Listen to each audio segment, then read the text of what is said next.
Hi everyone, this is CeeCee and welcome back to my channel. So this year I've decided to participate in the Inktober challenge, and for those of you who don't know what that is, it's essentially a challenge where you create either draw, paint, sketch every day of the month of October.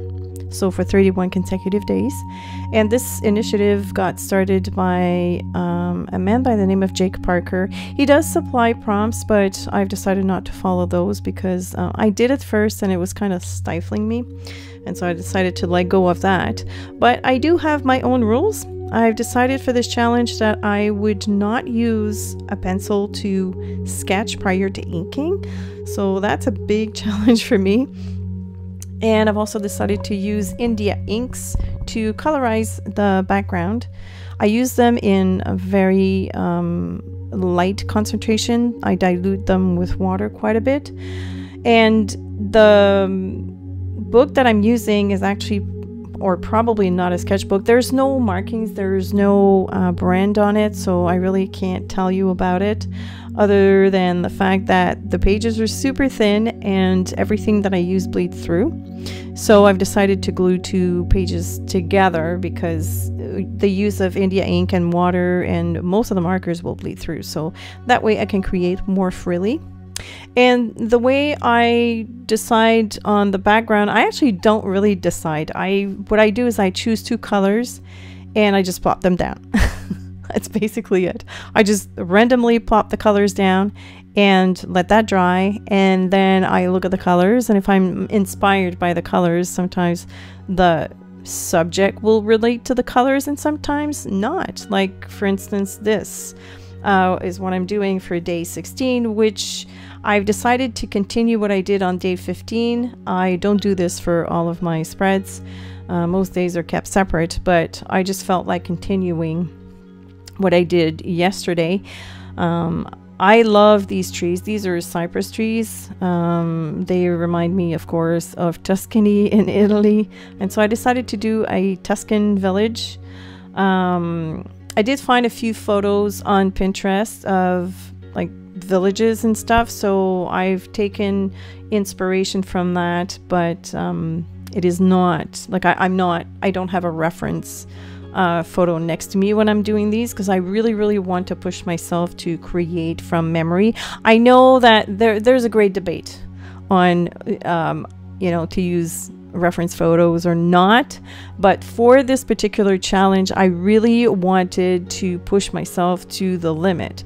And so although I did research what a Tuscan village would look like, or a landscape, or some of the buildings and houses that you would find in Tuscany, I looked at them and then I just let go and I decided to create from memory what I saw, which I think is a good exercise. That's my approach anyways. It might not be for everybody, but that's the way I decided to do it. I have kept the video in real time because from the comments that I've had from a few of you, a lot of you are enjoying the real time videos. So I hope that you'll enjoy this one. The other thing I want to mention is that because I'm not using a pencil prior to actually putting down the ink, leaves a lot of room for errors. So you'll see quite a few lines going through some of the trees. That's okay, it's all part of it. I just love not having a plan. And for that matter, I did not record my previous Inktober, so don't bother asking. They're not there, or don't go look for them. They're not there. I just decided this morning that I was going to hit the record button. I'm not sure that I'm going to do that for the rest of them. In fact, I know pretty well that I'm not going to do that for all of them. Maybe it'll happen, you know, a couple of times, but I can't make any promises because I'm working on my 12 days of Christmas coloring pages right now. And so that creates extra work on top of my other work that I have. So I can't promise anything. But anyways, I'm going to leave you with some music now. I hope you'll enjoy this.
I think of all the sketches that I've done so far, this one's my favorite just because it's a landscape slash cityscape, and I enjoy doing those the most. I also like the fact that I'm able to determine where I need improvement. I've noticed, especially with this one, that I need to work on my shading. There's some things that went wrong on the building on the right hand page, so I'm going to put some emphasis on that for the next sketches. So all in all, this challenge I think is going to benefit me, and I already see an improvement. I'm very happy about that. I hope you've enjoyed this video, and if you have any questions or comments, please feel free to leave them below, and I will see you later. Bye.